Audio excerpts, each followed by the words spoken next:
Page 6, number 7. To take out a loan, a bank charges an interest rate of 1.5% of the loan plus a $25 processing fee. Okay, so let's make sense of this so far. So right now we have 1.5% of the loan.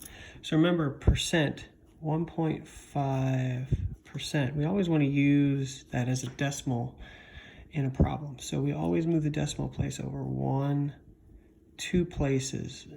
And so there we're going to have to put a filler 0 in. So 1.5% is actually 0.015 as a decimal. So that's going to be important for our problem. So that's the first part we need to decipher. We also have a $25 processing fee. So that's going to be money that we just have to go ahead and add to the total. Then we say the bank charged Mr. Hernandez a total of $34 for the loan. How much did he borrow? Okay, so we know the total is $34, right? Then we know that we had to spend $25 to get that loan processed. Plus, we know that we paid 1.5% of the loan. So we have that 0.015, and then I'm going to go ahead and put an L in there for the loan. And so now we're at a 2-step equation, right? So remember, when you go to solve this, you want to try to move this 25 first. That's positive. And then you're going to move it to the other side. This is bound by multiplication. So remember for a 2-step equation, how you undo multiplication. Okay, so hopefully you remember how to do that. And that's it. A lamp weighs 9 pounds. A container weighing 125 pounds holds an unknown number of lamps. If the total weight of the container and lamps is 1,421 pounds, how many lamps are in the container? Okay, so once again, we need to analyze this to set up an equation. First, anytime it says total weight, we're going to write that number down, which is 1,421. Then we know a lamp weighs 9 pounds. So a container weighing 125 pounds holds an unknown number of lamps. So we have our lamp, and each lamp weighs 9 pounds, but we don't know how many lamps. So we're going to put 9 times L, right? Then we know the container weighs 125 pounds, so we have to add that to our weight here.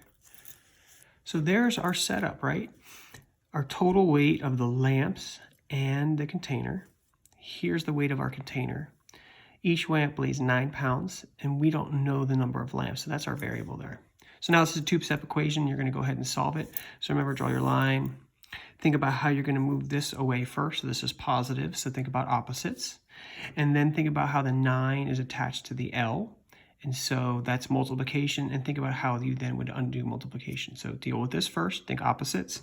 Then deal with this second, think opposites. Number 9. Curtis is twice as old as his brother Jonathan.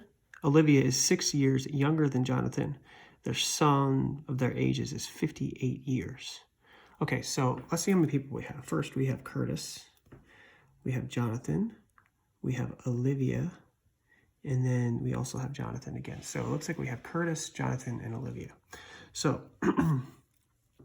we also know the sum of their ages is 58 years, right?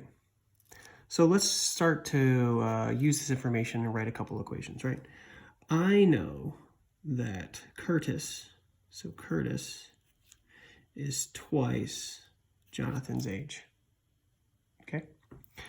I also know that Olivia is 6 years younger than Jonathan. So Olivia is Jonathan minus 6 years, right? See, if you have Jonathan's age, then you subtract 6. So now we also have Jonathan, and we don't know Jonathan. So what we're going to do is we are not going to put Curtis and Olivia in this problem. We're going to relate everything to Jonathan, because then once we know Jonathan's age, we could then find Curtis's age, and we can then find Olivia's age, right? So let's write an equation using only Jonathan's relationship. So we have to have Jonathan in our equation, right? So we have Jonathan plus Curtis, and we're going to represent Curtis with 2 times Jonathan, right? Plus, we then want Olivia, right? That's my third person, but we're not going to use Olivia. We're going to use her in reference to Jonathan. So that is Jonathan minus 6. And then we know the total of all 3 of their ages is 58. And so, right, so we have Jonathan, we have Curtis with this, and then we have Olivia with this. And so the first thing you want to do is you want to simplify this equation, right? So think about your like terms. So this is the answer to A. And so we're probably going to do this one together. So we have a J, we have 2 J's, and we have 1 J. So we have 1 plus 2 plus 1, which is, we get 4J. Then we have a minus 6, and that equals 58. Okay, so we want to use this equation to determine each person's age. So now we're at a 2-step equation, right? And so what you're going to do is you're going to think about how you're going to move this 6 first, this minus 6 to the other side. So go ahead and do that. Then you have 4 times j. And so how do you undo multiplication, right? So think about what the opposite of multiplication is. So you're going to get something like j equals. Okay, so once you get this answer, then you are going to find everyone else's age. So j equals, well, then you'll know Jonathan's age, right? To find Olivia's age, you take Jonathan's age and you subtract 6. So that'll tell you Olivia's age. Then to find Curtis, you're going to take Jonathan's age, and you're going to multiply that by 2, and that'll give you Curtis's age. So your final answer, you're going to tell me how old Curtis is. You're going to tell me how old Olivia is. Oops. And then you're also going to tell me how old Jonathan is. So you're going to find Jonathan, then you're going to tell me Curtis and Olivia. And all 3 of those numbers should add up to 58. That's a good way to check. Number 10. Hans has a goal to run 20 miles this week. He has run the same distance on each of 4 days and has 8 miles more to go to reach his goal. Let M represent the miles he ran per day. Write an equation to represent this situation. Explain your reasoning. Okay, so let's look real quick. He wants to run 20 miles, right? So we know that 20 is his goal. So that has to be by itself on one side. He ran the same distance on each of the 4 days, right? So if he ran for 4 days, he ran this number of miles per day. Now, do we know how many miles he ran per day? No. So that's why they give us this variable that I ran for 4 days and I ran an unknown number of miles, right? And he still has 8 more miles to go. So he still has to run. That's a plus 8, right? He ran 4 days, unknown number of miles, plus he still needs to run 8 more to get to 20. And so you don't even have to find this, but this would be the equation that represents our answer. So that one's done. Number 11. A bowling alley charges $2.50 for a shoe rental and $3.50 per game. Rico spent $16.50 to bowl. How many games did Rico bowl if he also rented shoes? Show your work. Okay, so let's look at this real quick. If you bowled before, you should know that you have to pay $2.50 for a shoe rental. That's pretty standard. It's something like $3 or $4, right? Sometimes you even have to rent socks. Then I played $3.50, or he paid $3.50 per game, right? Well, whenever you see this per game, we don't know how many games he played, right? That's what they're asking. How many games? So that has to be our variable. And then we also know how much he spent. Well, he spent $16.50 to bowl by himself.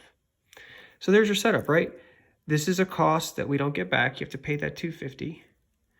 So that you just pay right off the bat. And then you pay $3.50 per the number of games you're going to play. So in order to figure out how many games, we need to solve for G. And so this is a positive $2.50. Think about how you move that to the other side, right? Draw your line. And then you have $3.50 times G. So think about how you undo multiplication.